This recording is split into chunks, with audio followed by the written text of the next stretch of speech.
Second time unlucky. Theresa May heads to Brussels today knowing she is headed for another disappointing rendezvous with her European colleagues. For the second time in a row, a summit will end in frustration, with no withdrawal deal being agreed.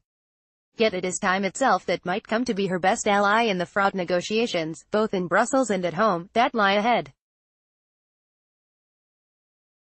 We now know that the withdrawal agreement will not be completed this week, and that the most the Prime Minister can reasonably hope for in Brussels are warm words.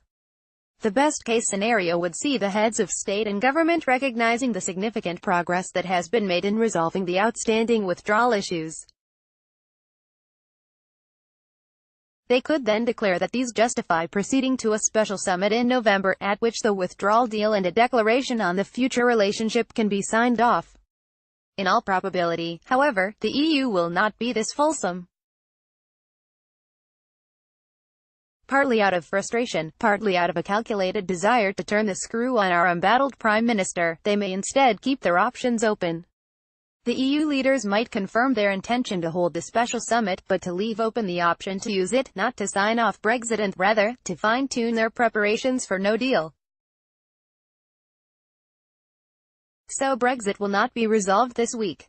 And, indeed, it may not be resolved in November either. For now, the priority must be to avoid another Salzburg-style debacle. There, a combination of accident and miscommunication undermined a summit specifically meant to create positive mood music around Brexit ahead of the Conservative Party conference. And with little of substance to celebrate, mood is important. The Prime Minister has accepted the invitation to meet EU leaders before they have dinner, without her, to hear Michel Barnier's progress report. But in pleading for something resembling a time limit on the UK's participation in some form of customs union, she must not make the mistakes she made in Austria, presenting her colleagues with it my way or the highway choice, which ultimately did little but raise European hackles. The signs are encouraging. She has already shown that she has learned the lesson of that ill-fated meeting via the emollient tone she took in Parliament on Monday. So fingers crossed for a fair hearing and a positive tone. Yet when negotiations resume, there will be substantive issues to resolve. First, the Northern Ireland backstop must be agreed. Second, real progress will need to be made on the political declaration about future relations. The problem is that the two are linked. David Davis embarrassingly conceded that fight of the summer in 2017 over the sequencing of talks before summer had even begun. And the EU has subsequently reiterated ad nauseum that withdrawal must be agreed before the future could be properly discussed. Yet the past is only sellable to the British Parliament on condition that the future holds the promise of something different. That is to say, Parliament is more likely to accept the withdrawal agreement and its infamous backstop if there is something in the political declaration implying that the Northern Ireland border question will be solved without using it. And so time becomes key in several senses. First, the EU claims it is legally unable to make provisions for a future customs arrangement with the UK in the withdrawal agreement. The future will be dealt with after the past, as the EU always insisted it would, and the customs arrangement will be negotiated only once the withdrawal agreement is finalized. At that point, it is crucial that the latter is locked away in a dark room and revealed to no one. The backstop will look a whole lot less appealing in isolation, and the last thing the government needs is for it to be out in the public domain for several weeks being forensically picked apart before the political declaration joins it.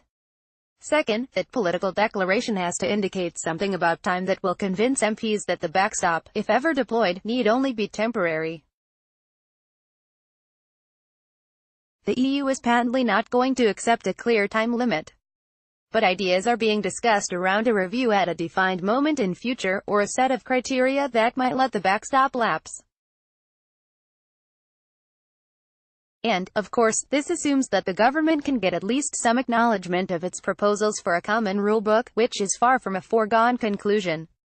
Third, time matters if and when the whole shebang gets to Parliament.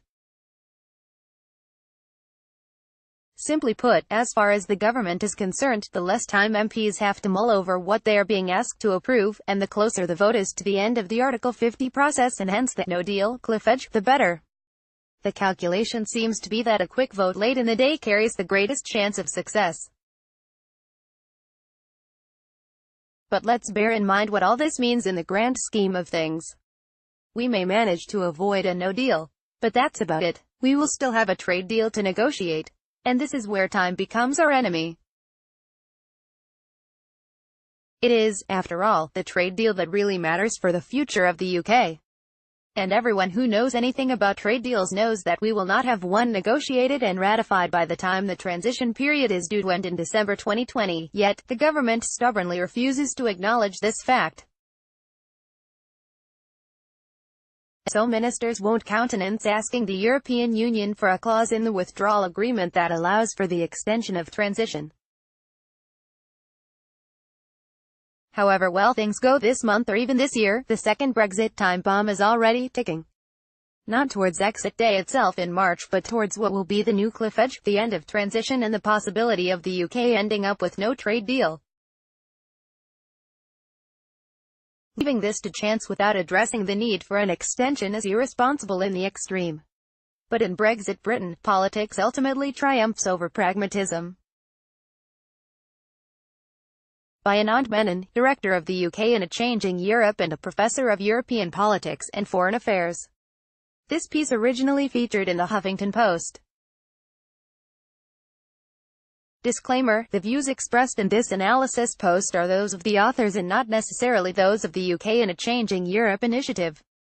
View all analyses.